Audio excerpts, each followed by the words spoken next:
ఓం అస్మద్గురుభ్యో నమః.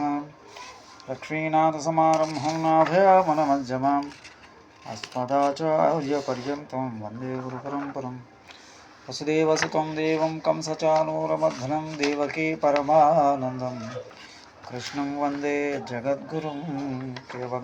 భగవద్బంధువులారా, ఈరోజు మనం భగవద్గీతలోని 40 కర్మయోగంలో 41వ శ్లోకం అర్థానుసంధానం చేసుకోబోతున్నాం.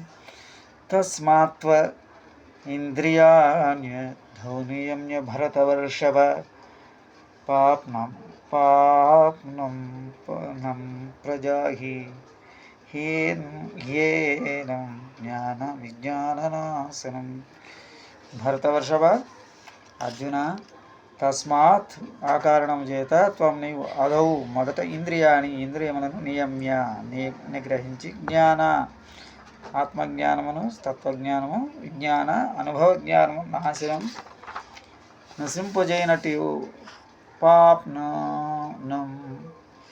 పాపస్వరూపమైనట్టు ఏనం ఈ కామం ప్రజా చక్కగా విడము. కావున ఓ అర్జున, నీవు మొదట ఇంద్రియములను నిగ్రహించి జ్ఞాన విజ్ఞానములను నాశనం చేయనట్టు పాపస్వరూపమైనది కామమును లెస్సగా విడిచిపెట్టము. చక్కగా కామపిశాచ స్థానమును మూడింటిని చెప్పి ప్రథమ స్థానమగు ఇంద్రియములను వశపరచుకునవలసిన తొలుతగా ఆచరించున్నాను. మొదటి స్థావరమును జయించిన విధవ క్రమంగా 2-3 స్థానములు కూడా తేలిగ్గా జయించవచ్చునని చెబుతున్నారు.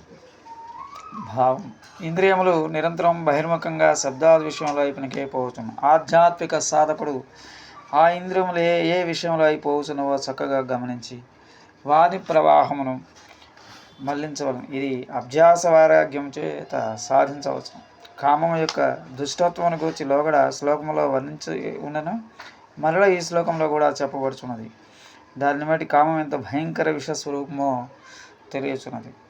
కామము సాధకుని యొక్క జ్ఞాన విజ్ఞానం రెండింటినీ నాశనం చేయను. జ్ఞానమనగా శాస్త్ర పాండిత్య వైభవం, విజ్ఞానమనగా వాని యొక్క ఆధ్యాత్మిక అనుభవం.